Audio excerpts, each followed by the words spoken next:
Hello students, welcome back to my channel. In today's video, I'm going to discuss a very important chapter, which is chapter number 2, The Sound of Music, from your Beehive book. So let's explain the chapter. This is the part 1, okay? So part 2 will be covered in the next video. So let's discuss. Evelyn Glennie listens to sound without hearing it. Evelyn Glenny जो है वो music को बिना सुने हुए वो सुन सकती है। क्या मतलब है इसका, बिना सुने हुए सुन सकती है? मतलब क्या है कि वो फील कर सकती है म्यूज़िक को, ठीक है। और किस तरीके से वो फील करती है, क्या क्या प्रोसीजर है और क्या तरीका है, ये आपको जब ये पूरा ऐसे आप पढ़ेंगे, ये स्टोरी जो है एवलिन ग्लेनी का जो ऐसे लिखा गया है उसको पढ़ेंगे तो पूरा समझ में आएगा। So before we read, God may have taken her hearing, but He has given her back something extraordinary. ईश्वर ने उसका हेयरिंग यानी सुनने का शक्ति को तो वापस ले लिया है, सुनने का शक्ति तो ले लिया है, लेकिन उसको कुछ एक्स्ट्रा ऑर्डिनरी चीज़ भी दिया है। What we hear, जो हम लोग सुन सकते हैं, she feels, वो महसूस कर सकती है, far more deeply than any of us, और इतना ज़्यादा डीपली वह किसी भी चीज़ को फील कर सकती है जो कि हम लोग भी नहीं कर सकते हैं।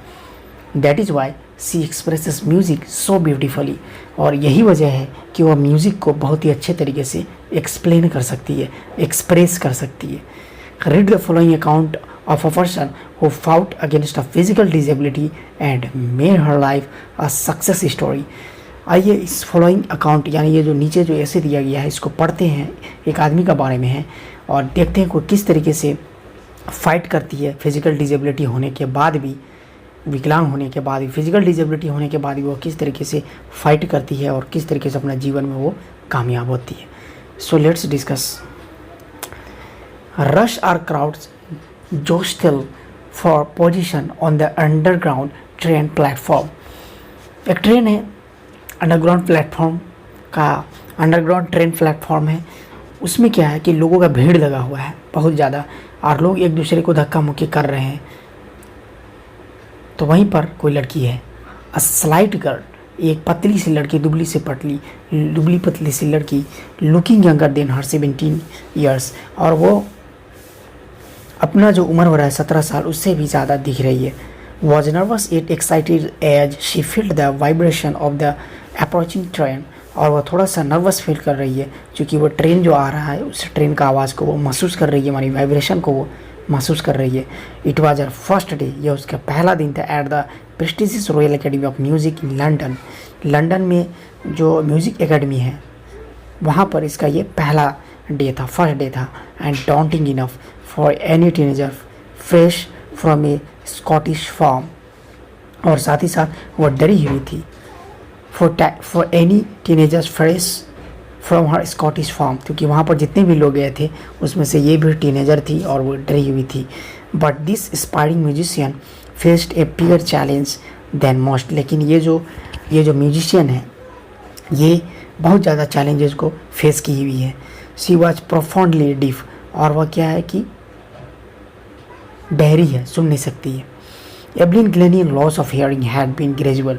एवलिन ग्लेनी का हियरिंग शक्ति, जो सुनने का जो शक्ति है वो धीरे धीरे जा रहा था।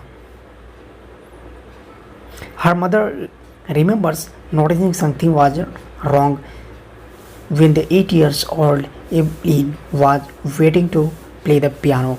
तो उसकी माँ जो है, एवलिन की माँ, ये चीज़ नोटिस करती है कि कुछ ना कुछ तो उसके साथ गलत है जब वह 8 साल की थी उस टाइम पर, क्योंकि जब पियानो बजाने का जब वो वेट कर रही होती उस टाइम ये चीज़ वो नोटिस करती है। They called her name and she don't move. उसकी माँ जो है उसको नाम से बुलाती है लेकिन वो हिलती भी नहीं है। I suddenly realise she hadn't heard, और मुझे ये रियलाइज़ होता है, मुझे एहसास होता है कि शायद वो सुनी नहीं है। सी सेज इजेबेल ग्लेनी, तो इजेबेल ग्लेनी जो है वो ये चीज़ को बोलती है। For quite a while Evelyn manage to conceal her growing deafness from friends and teachers.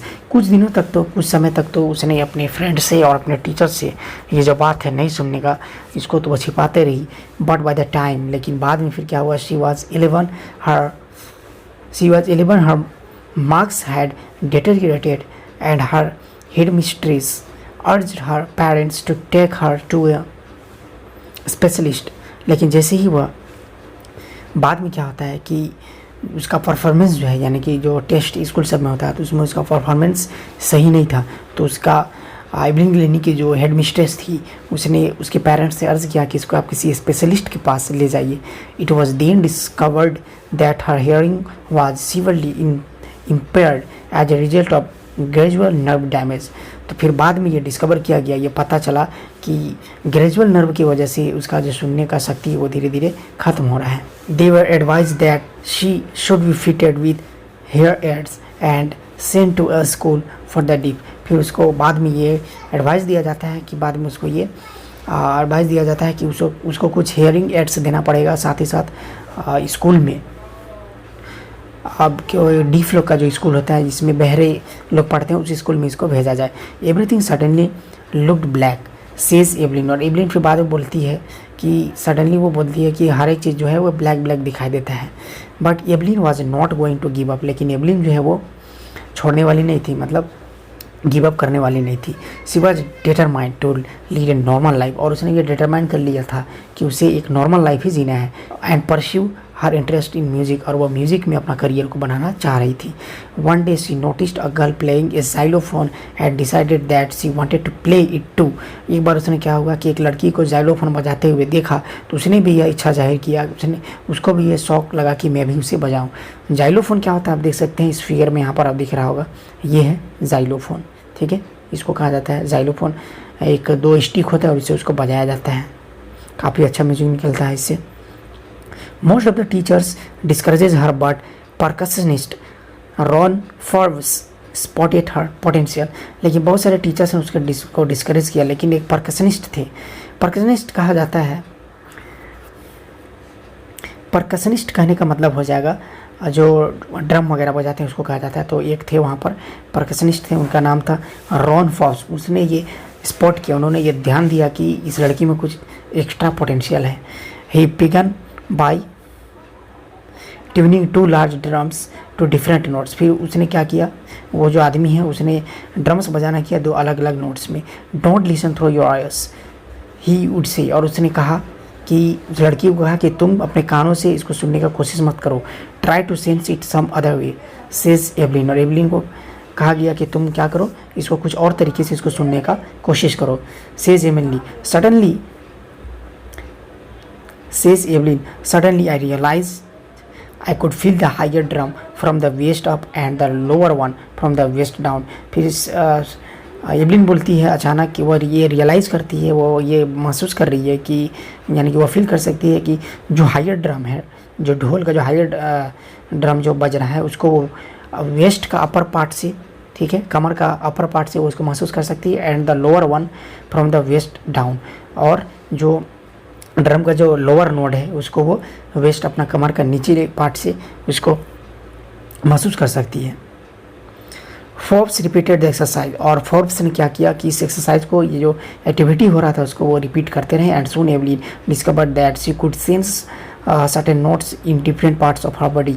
और फिर उसने एवलिन ग्लेनी ने यह डिस्कवर किया, उसको ये पता चल गया कि वो सेंस कर सकती है डिफरेंट नोट्स को, बॉडी का अलग अलग पार्ट से वो पहचान सकती है, सेंस कर सकती है।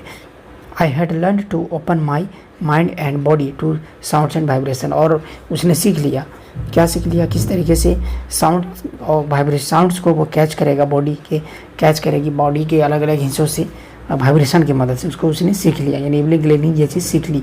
The rest was sheer determination and hard work.